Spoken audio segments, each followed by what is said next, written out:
Akan membicarakan mengenai dengan teater dari perspektif budaya ya. Alhamdulillah pagi ini kita bersama dengan salah seorang tetamu undangan kita yang sebetulnya Amar tidak asing lagi sebetulnya di studio Rampai Pagi. Betul. Ya, iaitu Yang Mulia Tuan Jeffrey Arif ya.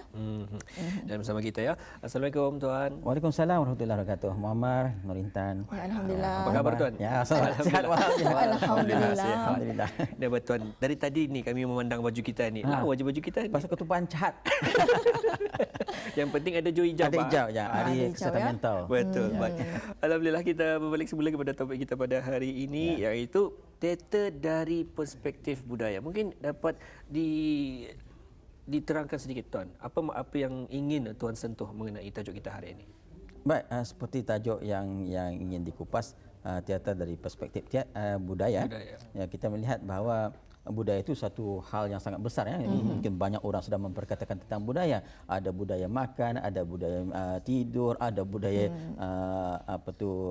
kerja. Jadi budaya itu ada satu resam ya. Maksudnya paling mudahlah resam ataupun satu peraturan yang diakuri untuk sesuatu kegiatan. Jadi misal kata kalau budaya penyiaran bagaimana? Ini berbeza dengan budaya media cetak. Ya, jadi itu sebagai contohlah. Namun apa yang kita bincangkan di sini ialah satu pola budaya yang merujuk kepada sebuah masyarakat ataupun sebuah bangsa ataupun satu rumpun bangsa yang lebih besar. Jadi di situ komponen budaya itu melihat kepada aturan-aturan yang digunakan pakai dan juga dipraktiskan dan suatu yang diterima oleh umum. Jadi apabila ia diterima sebagai satu perkara yang umum, maka ia akan dikategorikan sebagai salah satu pola budaya. Itu dalam konteks yang lebih besar. Namun perbincangan kita pada pagi ini ialah menjurus kepada teater. Itu salah satu komponen yang ada dalam seni pertunjukan ataupun seni persembahan ya. Jadi teater ini bolehlah ditakrifkan ya sebagai suatu bentuk persembahan ataupun pertunjukan kepada umum ya. Dan ia tidak hanya meliputi hal-hal yang dikaitkan dengan seni lakon, tapi juga boleh kesenian yang lain, seni muzik, seni tari, seni silat, seni silap mata ataupun seni mata silap. Ya, itu juga seni memasak juga boleh dikategorikan sebagai seni pertunjukan. Jadi itu adalah teater itu dikaitkan dengan satu kesenian. Tapi dalam satu konteks yang lebih besar ya. Teater ini merujuk kepada suatu pengadegan ataupun satu peristiwa yang di dalamnya ada unsur-unsur yang dikatakan sebagai lakonan yang menarik ya. Jadi ini lakonan yang menarik. Sama ada suatu lakonan yang disengajakan ataupun suatu lakonan yang tidak disengajakan ya. Sebagai contoh ya, dalam kehidupan kita ada banyak faktor-faktor yang dikaitkan dengan hal-hal dramatik dan theatrical ya. Dramatik dan theatrical. Itu adalah jargon ya. Cuma apabila kita ingin melihat bagaimanakah konsep-konsep dramatik dan theatrical itu berlaku dalam kehidupan, melihat pada elemen-elemen yang ada pendukungnya, iaitu pendirinya, ada pelakunya. Dan ada pelaku, kemudian ada yang dikatakan sebagai penikmat, penonton, pengkritik, apalagi macam-macam lah, maksud audiens pada skala yang lebih besar. Jadi apa yang disampaikan itu ialah satu unsur yang boleh dinikmati dan juga mempunyai hal-hal yang segar ya. Segar itu maksudnya ada sesuatu yang boleh dijadikan sebagai buah fikir ya. Yang boleh menggerakkan suatu intuisi ataupun boleh menggerakkan suatu hal yang dikaitkan dengan kepribadian seseorang ataupun dalam konteks yang kolektif bagi satu masyarakat yang lebih besar. Jadi itu satu takrifan yang sangat umum ya. Jadi Tuan, tapi ada yang keliru ni perbezaan antara drama dan juga teater. Cuba secara ringkas mungkin Tuan boleh kongsikan sedikit perbezaan antara drama dan juga teater. Baik, ya itu kadang-kadang dalam konteks kajian ya, terutama dalam dunia akademia. Ada dua perbezaan yang sangat nyata di antara drama dan teater. Walaupun pada dasarnya seakan-akan atau seolah-olah sama. Tetapi dalam dunia akademia, drama itu merujuk kepada naskah. Skrip. Manakala teater itu ialah pelanjutan pada skrip apabila ia sudah dimanifestasikan dalam bentuk persembahan. Ya, jadi begitulah besarnya yang dikatakan ada gap ataupun jurang yang memisahkan di antara drama dan teater dalam konteks akademia. Tetapi dalam konteks yang lebih umum, ia seolah-olah sama kerana drama dan teater itu suatu perkara yang bertindan tindih ataupun komplement, melengkapi di antara satu dengan yang lain. Teater memerlukan drama, drama memerlukan teater. Tapi dalam konteks yang lebih besar, kita lihat seolah-olah teater itu meliputi keseluruhan aktiviti yang bermula daripada ide penaskahan kepada pendramatisan dan juga persembahan, ya, dan kemudian kepada resepsi, dan kemudian ujungnya ada kritikan, ada lagi apresiasi macam-macam. Itu satu peluncuran yang sangat besar. Dan kalau kita lihat di luar pada konteks kajian akademik, ya, seperti yang saya katakan tadi, ada bila drama ada unsur dramatiknya, bila teater ada unsur teatrikalnya. Jadi dalam konteks ini kita boleh ini satu hal yang sangat dramatik. Ya, dramatik kerana kita ada susunan warna yang apa tu, ada pecahan tonnya, ada gelap, ada terang, ya. Manakala saya bercampur aduk. Jadi dalam konteks teatrikal, dalam konteks teatrikal ini juga satu teatrikal kerana saya berada di sudut sebelah kiri dan Muammar dan Intan di sebelah kanan. Jadi mengapa kalau saya diletakkan di tengah? Tentu akan jadi lebih dramatik lagi. Ya, jadi begitulah maksudnya, kepenggunaan kata itu akan dilihat dalam konteks yang berbeza, tetapi apa yang kita harus faham ialah kedua-dua bidang ini ia melibatkan hal yang dikatakan sebagai seni lakon. Baik Tuan, Tuan sedikit sebanyak memberikan perbezaan sedikit mengenai drama dan juga teater, dan juga ianya ada persamaan. Tapi saya pernah mendengar semasa menuntut di universiti dahulu, katanya ada yang membuat persembahan, katanya teater drama, sebagai contohlah, teater drama penarik beca. Jadi mengapa ia disatukan? Apakah mengapa ianya membuatkan satu teater itu mempunyai drama? Itu tajuk, drama penarik beca. Sebagai contoh, ya, drama penarik beca. beca. Ya, ini kadang-kadang ada orang terkeliru, mengatakan teater dan drama. Ataupun teater ada tanda miring, drama, ya. Ataupun kadang drama teater kadang dibuat. Ini ketidakfahaman orang tentang bagaimana sesuatu itu apabila diletakkan dalam konteks akademia, ia berbeza. Tapi dalam konteks yang umum, kita lihat kalau orang membuat drama itu, ia tidak hanya melihat pada drama pentas, tapi juga drama TV, drama radio, dan juga drama yang dalam konteks kehidupan seharian seperti saya katakan tadi. Misal kata dalam acara memasak, acara masak, tiba-tiba ada unsur dramatik, yang minyak panas melompat dan mercik, dan dia terus lompat, itu dramatik. Dan dia buat dengan spontan, dengan ada aksi spontan, mungkin berbeza, mungkin barangkali dia cepat mengelapkan ataupun dia terlepas cakap. Itu kebiasaan. Jadi itu unsur dramatik, ya. Kadang-kadang bila kita membuat demo ada unsur teatrikal. Jadi sengaja lebih-lebihkan gaya. Itu juga dalam konteks nyanyian, tarian, mainan musiknya. Kalau kita main orang main gering tangan, orang main biasa-biasa. Tapi ada orang yang punya skill dengan lebih dengan gaya. Alunannya lagi. Jadi dengan lenggoknya. Itu hal-hal yang katakan ada dramatik dan ada teatrikal. Iya, baik. Itu ada perbezaan, ya, sebetulnya. Betul. Jadi Tuan, kalau dalam konteks Brunei, bagaimanakah perkembangan teater sebagai komponen industri kreatif? Baik, ini sangat menarik, ya, sebab saya memang suka dengan perbincangan industri kreatif. Pada minggu lepas pun kita bercakap tentang industri kreatif dalam konteks pengurusan sastra. Betul.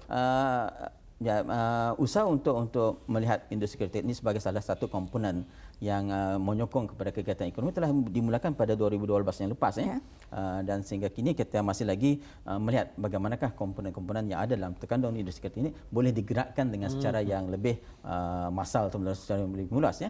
Walaupun ada setengah-setengah pihak mengatakan kita belum lagi berada dalam konteks industri kreatif, cuma mengarah, ya. Itu betul kerana kita belum lagi melihat kegiatan seni itu sebagai suatu skala yang lebih besar, skala yang besar, baik dalam bidang filem, sastra, tarian, muzik, fashion, macam-macam lagi. Itu ada 14 kategori, yang kita nyatakan dalam industri kreatif. Tetapi dalam konteks teater, ya, ya sepanjang saya terlibat sejak dari muda remaja lagi ya, tahun 80-an sampai kini ya. Ia mempunyai tahap yang turun naik ya.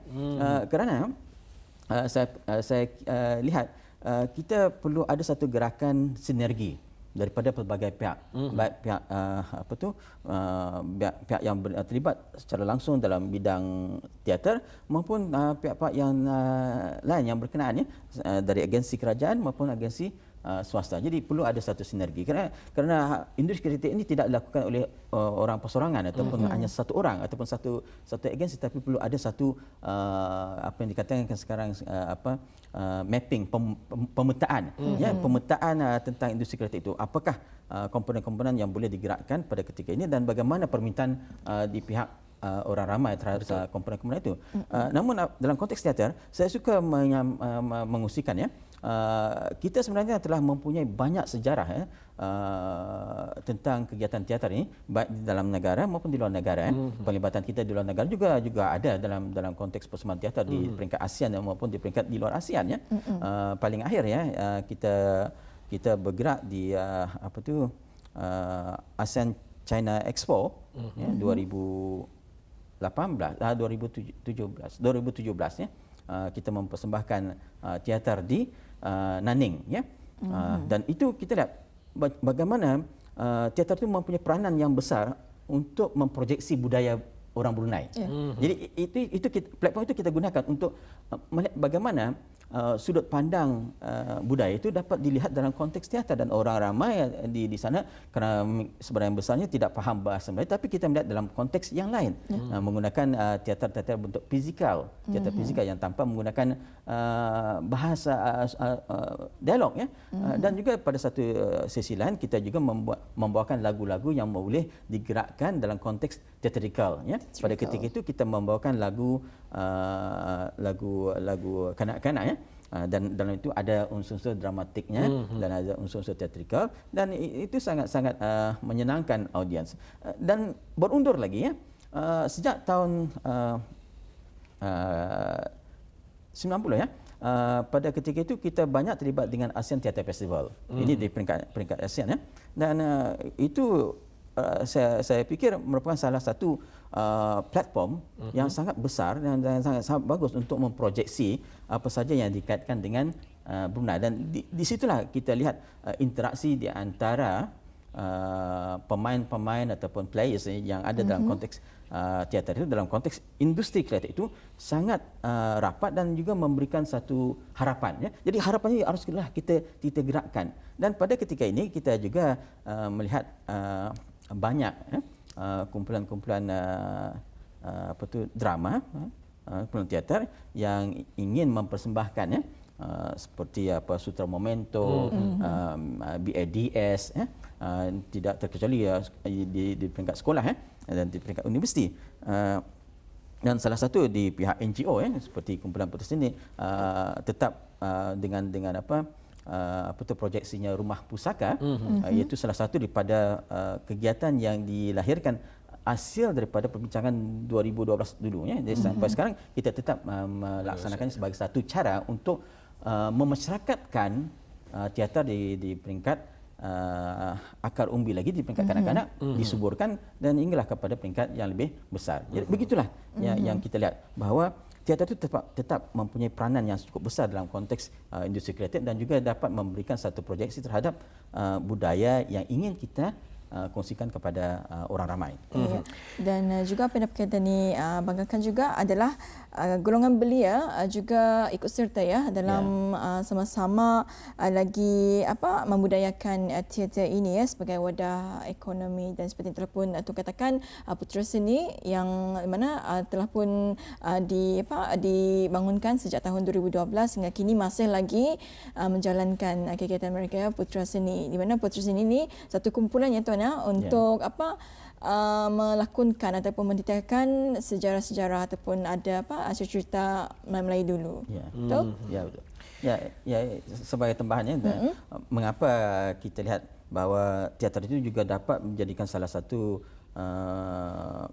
wadah untuk penjanaan ekonomi ya. Kerana dalam kegiatan teater itu ada yang dikaitkan dengan hal-hal yang melibatkan kewangan.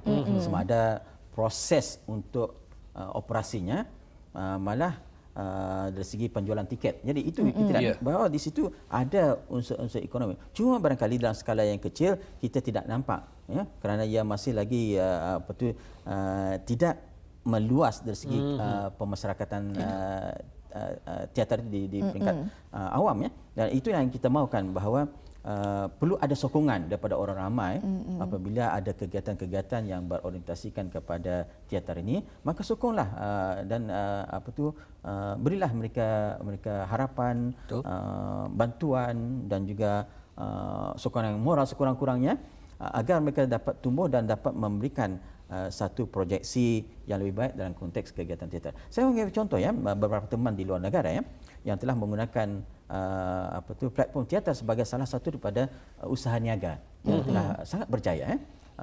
Contoh, sebagai contoh, Act3 di Singapura, ya, daripada sebuah kumpulan organisasi yang kecil sekarang sudah bergerak sebagai satu company yang bergerak di seluruh dunia.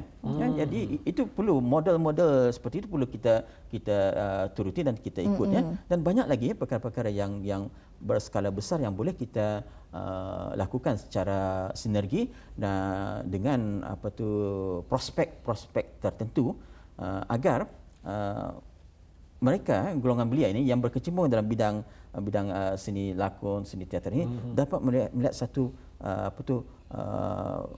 perspektif dalam dunia dagang ataupun dalam dunia pekerjaan, ya, agar kita lihat ia juga dapat memberikan salah satu cara untuk menggerakkan ekonomi. Baik.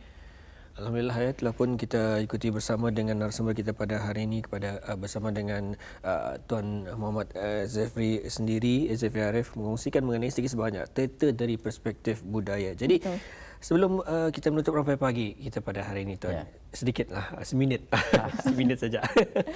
Rumusan, Tuan. Kurang daripada seminit, mungkin sedikit rumusan, mungkin ada juga harapan daripada pihak Tuan kepada belia-belia kita yang masa ini berkecimpung dalam bidang teater. Baik, saya melihat satu yang ke depan, ya. Kita tidak hanya boleh bergerak dalam bentuk kecil dan dalam bentuk domestik, ya. Kita harus dapat menjual produk kita keluar negara. Tapi bagaimana? Ini cara bagaimana ini harus ada formula ataupun satu sistem yang digunakan pakai yang membolehkan setiap produk itu dapat menjadi satu produk yang dibeli oleh masyarakat.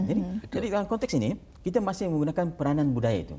Ya, bagaimanakah membezakan misalnya kata drama-drama Melayu dengan drama yang lain? Betul. Ya, misalnya kata apakah fokus drama Brunei ataupun teater Brunei dalam konteks antarabangsa. Ya, ini yang orang lihat. Kalau di Jepun misalnya kata orang akan melihat teater kabuki, ya, kerana itu teater yang sudah beratus tahun. Orang tetap melihat. Ataupun orang bila ke Indonesia orang akan melihat teater orang, ya, atau barangkali ke negara-negara yang lain orang melihat macam-macam bentuk teater yang digunakan yang menjadi proyeksi budaya, dan ia pasti saja memberikan satu ikatan terhadap bagaimana masyarakat menghargai seni warisan tersebut. Ya, Alhamdulillah, ya. Tidak semestinya kita mengetahui mengenai dengan teater dari perspektif budaya. Pun ucapkan terima kasih kepada Tuan Zafri Arif, iaitu peneliti budaya Universiti Brunei Darussalam, ya. Terima kasih, Tuan. Baik, sama-sama. Assalamualaikum. Waalaikumsalam warahmatullahi